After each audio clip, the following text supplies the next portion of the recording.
অমিত সাহেব, ফর্ম বাড়ি বাড়ি পৌঁছে গেছে, পৌঁছে যাচ্ছে, ফর্ম অনেকে ভরেও ফেলছেন। আপনি গোটা বিষয়টিতে নজর রাখছেন। এখনো পর্যন্ত কোন কোন বিষয়গুলোতে খুব বেশি সংশয় রয়েছে এবং সব মিলিয়ে এই যে প্রক্রিয়া চলছে সে বিষয়ে এখনো পর্যন্ত আপনার কি অবজারভেশন? 4 তারিখে আমাদের এখানে শুরু হয়েছিল ফর্ম বিলি করা। প্রথম দিন যত কনফিউশন ছিল, অনেক লোকে প্রবলেম ছিল, টেনশন ছিল, ফর্ম কোথায় পাবে, বিএলও কে কোথায় খুঁজবে, ওইটা মোটামুটি স্টেবল হয়েছে। এখন প্রত্যেকটা ভোটার নিজের বিএলও কে অন্তত জানে, চেনে, তার নম্বর আছে তার কাছে। এই প্রক্রিয়াটা কিন্তু স্টেবল হয়ে গেছে। এইরকম আমি একটাও কেস এখন অব্দি পাইনি। আমার কাছে প্রচুর ফোন, আমি আজ সারাদিন লোককে ফর্ম ফিল আপ করতে সাহায্য করছি, ভলেন্টারিলি করছি।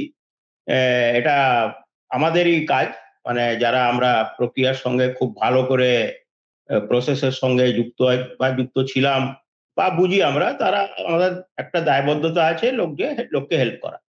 তো এখন অব্দি একটাও ভোটার আমি পাইনি যে বলছে যে আমি বিএলও কে চিনি না, এইরকম লোক পাইনি। এইরকম হচ্ছে যে একটা বাড়িতে ধরুন 4টে ভোটার আছে, 3টে ফর্ম পেয়েছে, একটা পাইনি। তো এতে কোনো টেনশন হওয়ার কোনো কারণ নেই। যদিও ইলেকশন কমিশন বা সিও অফিস বিএলওদেরকে নির্দেশ দিয়েছিল যে আজকে 11 তারিখের মধ্যে সব 2025 রোলে যাদের নাম ছিল ওই 7,62,00,000 সবার ফর্ম যাতে পৌঁছে যায়। কিন্তু একটা প্র্যাকটিক্যাল জিনিস বুঝতে হবে যে বিএলওরা যারা আছেন এর মধ্যে অনেকে আছেন যারা অসুস্থ, তারপর মিনিমাম প্রচুর লোকের বাড়ি যেতে হচ্ছে, প্রায় 250-300 বাড়ি যেতে হয়, একটা বিএলও কে যেতে হবে। বাড়িগুলো বেশ দূরে ছড়িয়ে ছিটিয়ে আছে, স্পেশালি গ্রামের দিকে। তো আশা করি আমরা যে 2-3 দিনের মধ্যে এই 7,62,00,000 যে ভোটার আছে, মোটামুটি প্রায় 2.5 কোটি বাড়ি হবে বা 2 কোটি বাড়ি হবে। তো এই বাড়িতে ফর্মগুলো পৌঁছে যাবে। ফর্মটা পৌঁছে গেলে আর একটা কনফিউশন আছে, আমি অনেক ভিডিও দেখেছি, অনেক লোককে, আবার কিছু লোক কনফিউশন তৈরি করছেন, কিছু লোক একটা ভয় দেখিয়ে দিচ্ছেন যে ফর্মের পেজ 2টা কোথায়। দেখবেন অনেক লোকই বলছে যে ফর্মের পেজ 2টা কোথায়। পেজ 2টা নাকি ইচ্ছাকৃতভাবে দেওয়া হচ্ছে না, এর পেছনে বড় একটা ষড়যন্ত্র আছে। তাহলে আজকে আমি দেখলাম এটা সোজাসুজি ঘোড়ার মুখ থেকেই শুনি। তো ঘোড়া তো হচ্ছে সিও অফিস, তো ওইখানে আমার বন্ধু বান্ধবরা আছে, তো তাদেরকেই আমি জিজ্ঞেস করলাম, আচ্ছা ভাই পেজ 2টা কি? আমিও যে ফর্ম পেয়েছি সেখানেও পেজ 2 নেই। তখন ও পেজ 2টা আমাকে পাঠিয়ে দিল। পেজ 2টা অন্য কিছু না, পেজ 2টা হচ্ছে নির্দেশিকা, একটা ডাইরেকশন, যে কি কোন 12টা, পশ্চিমবাংলার ক্ষেত্রে 13টা সিরিয়াল পড়েছে, বিহারে যেটা 11টা ছিল, পশ্চিমবাংলায় 13টা ডকুমেন্টস এর কথা বলা হয়েছে। মানে বিহারের এসআইআর এর ফাইনাল যে ভোটার লিস্ট পাবলিশ হয়েছে ওটাকেও রেফারেন্স এখানে আনা হয়েছে। আর 12 নম্বর তো আধার কার্ড ছিল, আর 11টা আগেকার ডকুমেন্টস, ওইটা বলা আছে। তারপর 87 সালের আগে জন্ম হলে কি হবে, 87 থেকে 2004 জন্ম হলে কি হবে, এই নির্দেশিকাটা ওইখানে আছে। কিন্তু বিহার থেকে শিক্ষা নিয়েছে ইলেকশন কমিশন এবং ওই কনফিউশনটা রাখেনি। কেন রাখেনি? শুধু ওই এনুমারেশন ফর্মটা দিয়েছে, যেটা পেজ 1 বলছি। ওইখানে মোটামুটি 3টে ভাগ আছে, এবিসি যদি আমরা বলি, তাহলে প্রত্যেকটা ভোটারকে এটা ফিল আপ করতেই হবে। প্রত্যেকটা ভোটারকে ফিল আপ করতে হবে, পার্ট মানে ওপরের পোর্শনটা। তারপর যদি আমার নিজের নাম থাকে 2002 এর ভোটার লিস্টে, তাহলে আমাকে বিটা মানে বাঁ দিকেরটা, নিচের দুটো পোর্শনের বাঁ দিকেরটা আমাকে ফিল আপ করতে হবে। আর যদি আমার নাম না থাকে, আমার বাবা, আমার দাদু, কারোর নাম থাকে, তাহলে আমি সিটা, বাঁ দিকেরটা না ফিল আপ করে ডান দিকেরটা ফিল আপ করবো, সিটা। ঠিক এইটাই। তো এইটা হচ্ছে আমাদের মূল বক্তব্য। এইবার ফিল আপ করতে গিয়ে কিছু লোক একটু, যেটা পলিটিক্যাল পার্টি, মূলত যে পলিটিক্যাল পার্টিরা অপারেট করছে, সে পলিটিক্যাল পার্টিরা কিন্তু দুটো জিনিসের ওপরে ক্যাশ করছে। এটা ঠিকই বলেছেন সুভাষিস দাও বলেছে, সুদীপ্ত দাও বলেছেন, ভোটারের ভীতি হচ্ছে পলিটিক্যাল পার্টির অ্যাসেট। ভোটারের ভয় হচ্ছে পলিটিক্যাল পার্টির অ্যাসেট। তো যে ভোটার ভয় পায় না, মানে কনফিডেন্ট যে আমি ভোট এইটা ফিল আপ করে নেব এবং বিএলওকে খুঁজে টুজে হোক যেভাবেই হোক ওকে আমি দিয়ে দেব এবং আমার আপলোড হয়ে যাবে, বা আমি নিজেই অনলাইন আপলোড করে নেব, তাহলে তার ভয় নেই। তাহলে সেটা আবার পলিটিক্যাল পার্টির অ্যাসেট নয়। আমার মতন লোক তো আর অ্যাসেট হতে পারে না, কারণ আমি পুরোটাই প্রক্রিয়াটাই জানি। তো স্বাভাবিক এইটা একটা পোর্শন আছে। আর একটা পোর্শন হচ্ছে যেটা খুব মারাত্মক, খুব ডেঞ্জারাস জিনিস হচ্ছে, ওই যে প্রথম থেকে একটা ন্যারেটিভ চলছে যে 1 কোটি নাকি রোহিঙ্গা আর বাংলাদেশি নাকি নিউ টাউনে ঘুরে বেড়াচ্ছে। আমার তো সন্দেহ আছে নিউ টাউনের পপুলেশন কি 1 কোটি আছে আদৌ। তো নিউ টাউনে প্রচুর সাংবাদিকরা দেখছি লোকজনের পেছনে ছুটছে, দাদা আপনি কি বাংলাদেশি, দাদা আপনি কবে এসছেন, দাদা আপনি এটা করুন, এটা সবাই দেখেছি আমরা। এটা মানে খুবই দুর্ভাগ্যজনক যে এইভাবে কিছু so called YouTube channel, so called journalist, আমি তো এদেরকে জার্নালিস্ট আর বলিও না, জার্নালিস্টের কথা, জার্নালিস্টের স্ট্যাচার অনেক high, fourth pillar of the democracy হিসেবে। কিন্তু এই যে যারা বাচ্চা বাচ্চা ছেলে মেয়েরা কোনো একটা ইউটিউব চ্যানেল খুলে বা কোনো একটা পলিটিক্যাল পার্টি তাদেরকে একটু পেছনে লাগিয়ে দিয়েছে, এই যে লোককে ভীতি দেখানো, এটা দয়া করে ওই চ্যানেলগুলোকে আমি অনুরোধ করব, দয়া করে এটা করবেন না।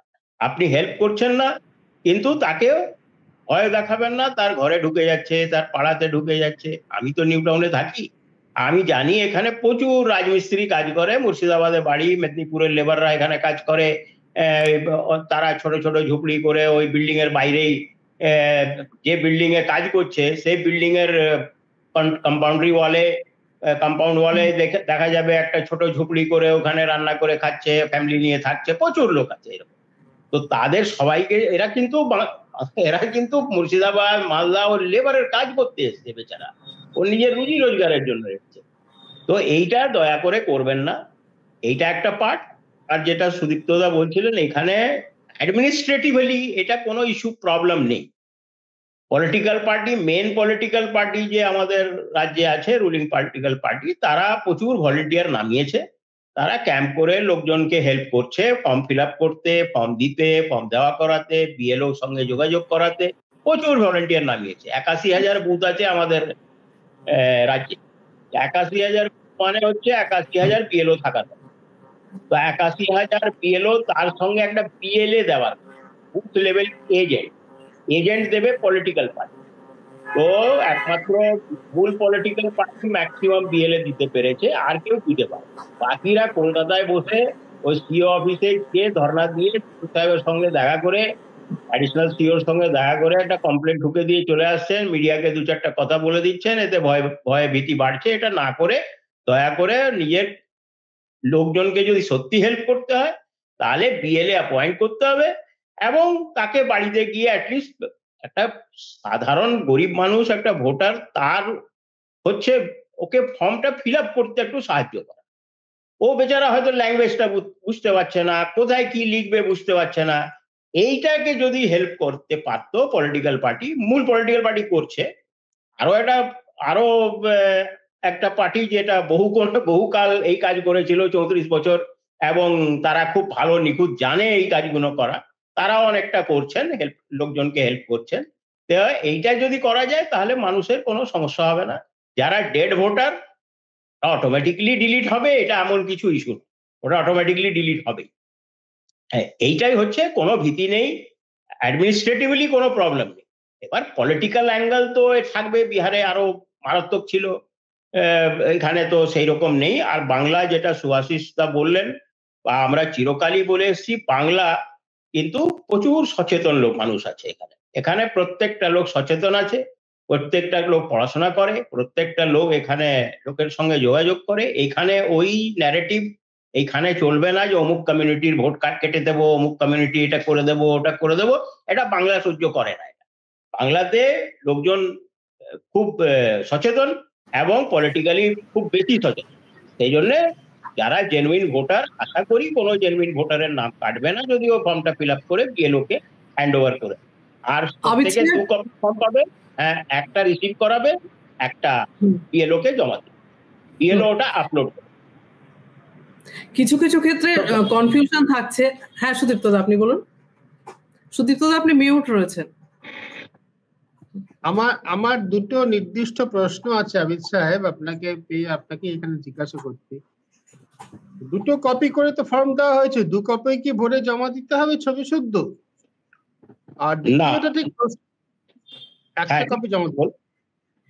একটা কপি, দুটো কপি ফিল আপ করবো আমরা, দুটো কপিতেই ছবি লাগাবো। যদিও ছবি লাগানোর যে ব্যাপারটা আছে, এটা কালকে অ্যাডিশনাল সিও অরিন্দম নিয়োগী দূরদর্শনে ভিডিও করে ক্ল্যারিফাই করে দিয়েছেন, ছবি লাগানো ম্যান্ডেটরি নয়। কারণ এই ফর্ম দিয়ে এপিক তৈরি হবে না, এপিক তো আমার কাছে রয়েছে। 2025 সালে যারা 24 সালে লোকসভা ভোট মানে দিয়েছে, একটা কপি ছবি শুদ্ধ জমা দিলে সেটাই মিনিমাম যথেষ্ট? সেটা মিনিমাম যথেষ্ট। ওটাই স্ক্যান করে বিএলওর একটা অ্যাপ আছে, ওকে মোবাইলে একটা অ্যাপ দেওয়া হয়েছে। দ্বিতীয় কপিটা ফিল আপ করতে বলা হচ্ছে কেন? দ্বিতীয়টা যেহেতু আমরা একটা রিসিভ নেব তার কাছে, তো রিসিভ কপি তো একটা রিসিভ দেবে, বিএলও আমাকে ওই কপিটা রিসিভ করে দেবে। আচ্ছা, ওটা আমার কাছে রেফারেন্স হিসেবে থাকবে, যদি পরে কোনো প্রবলেম হয় যে আমি জমা দিইনি, এইটা কনফিউশন হয়, তাহলে আমার কাছে একটা রিসিভ থাকবে। আর দ্বিতীয় একটা ঠিক প্রশ্ন নয়, এটা আমার একটা মানে বক্তব্য। সেটা হচ্ছে যে ফর্মটা আমি দেখলাম পুরোটাই ইংরেজিতে। এটা বোধহয় ইংরেজির সঙ্গে বাংলা বা অন্য ভাষা থাকলেও ভালো হতো, কারণ ইংরেজি তো সকলের পক্ষে না। কোনো সুদীপ্ত দা, কোনো জায়গায় শুধু বাংলাতেও ফর্ম থাকছে। আচ্ছা, তুমি কি বাংলা ফর্ম পেয়েছো? আমি ইংরেজি ফর্ম পেয়েছি। হ্যাঁ, একেবারে পুরোটাই বাংলা। আপনাকে একটু ইনফরমেশন দিয়ে দিই। আমাদের পশ্চিম বাংলায় 3টে না 4টে কনস্টিটিউয়েন্সি আছে যেখানে ভোটার লিস্ট ইংলিশে হয়, তার মধ্যে আপনার কনস্টিটিউয়েন্সিটা আছে। ও আচ্ছা আচ্ছা। আপনার কনস্টিটিউয়েন্সি এবং রাজারহাট, যেটা নিউ টাউন আমরা যেখানে থাকি, এই কনস্টিটিউয়েন্সিটাতে ভোটার লিস্ট ইংলিশে হবে, এটা নোটিফিকেশন আছে, বহুকাল ধরে আছে, চিরকালই এখানে ইংলিশ ভোটার লিস্ট হয়েছে। আচ্ছা। আর পাহাড়ে এই ভোটার লিস্ট নেপালি ভাষাতে থাকবে, আর বাকি পশ্চিম বাংলাতে এই ভোটার লিস্ট বাংলায় থাকবে।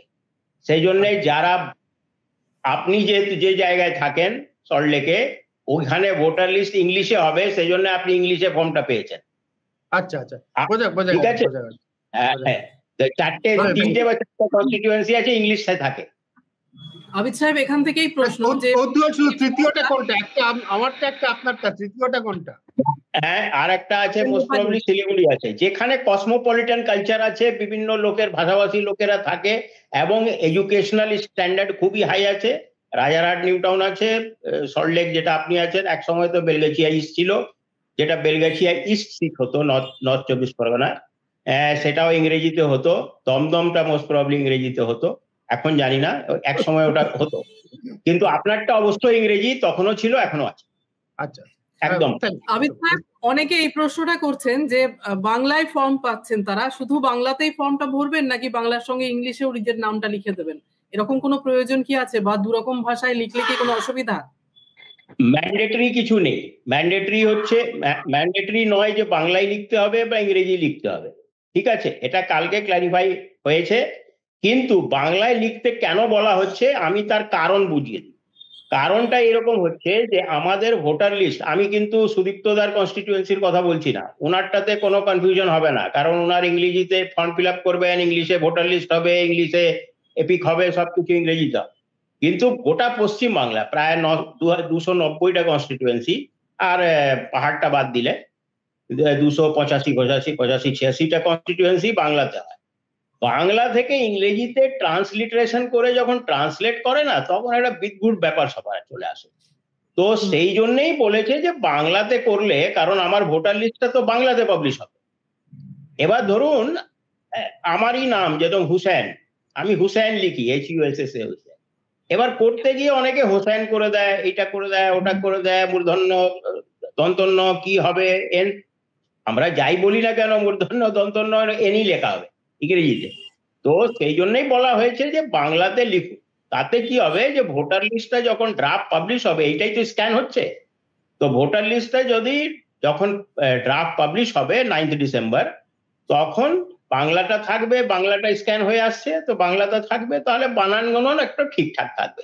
কিন্তু ম্যান্ডেটরি নয়, কেউ যদি চায় ইংরেজিতে লিখবে, সে ইংরেজিতেও লিখবে, ওটা ট্রান্সলেট হয়, ওটা সফটওয়্যার দিয়ে ট্রান্সলেট হয়। কিন্তু আলটিমেটলি ভোটার লিস্টটা পাবলিশ হবে বাংলাতে। কেউ কি বাংলা ইংলিশ ভালো, বাংলা ইংলিশ দুটোই লিখতে পারে একসঙ্গে? বাংলার পাশে ইংলিশ লিখে দিলে কোনো সমস্যা? এটা অনেকেই জানতে চায়। না না, সেটা করবে না। আইদার গোটাটা বাংলায় লিখবে অর ইংলিশ লিখবে, এক্সেপ্ট ওই date of birth, voter identity card number, যেটা তো ফিগারে লিখতে হয়।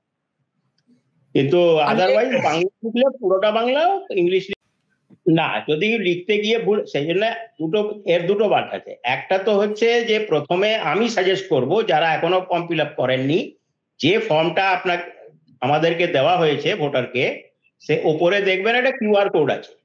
আমি যদি ওই ফর্মটাই, ওটাই অরিজিনাল, ওই কিউআর কোডটাই স্ক্যান হবে, কারণ একবার বিএলও ওটা স্ক্যান করে রেখেছে, যখন ফিল আপ করে দেবো তখন ওটা আবার স্ক্যান হবে। সেই জন্য কিউআর কোডটা থাকতেই হবে। সেই জন্য প্র্যাকটিস করার জন্য যারা এখনো ফিল আপ করেননি, আগে ওটাকে জেরক্স করে নেবেন, ভালো করে প্র্যাকটিস করে নেবেন কোথায় কি লিখতে হয়, তারপরে অরিজিনালটা ফিল আপ করবেন। এটা একটা পার্ট যারা করেননি ফিল আপ। যারা করে ফেলেছেন, ভুল করেছেন, ওই হোয়াইটনার ওসব লাগাবেন না, পুরোটা কাটবেন, কেটে আবার ফ্রেশ করে লিখবেন। ওভার রাইটিং করবেন না, ওভার রাইট একদমই করবেন না, পুরোটা কাটবেন, কেটে আবার যেটা সঠিক ওটা লিখবেন। আর যেটা কেটেছেন ওইখানে একটা ছোট্ট ইনিশিয়াল করে দিলে হবে, ওটা কোনো কিন্তু পুরোটা কেটে আবার ফ্রেশ করে লিখবেন, ওভার রাইট নয়। ওভার রাইট করলে প্রবলেম হয়। যে কোনো ফিনান্সিয়াল ডকুমেন্টে, লিগ্যাল ডকুমেন্টে যেটা নিয়ম, যে কোনো যা হয়, কখনো ওভার রাইট করতে নেই। সরকারি ডকুমেন্টে ওভার রাইট হয় না।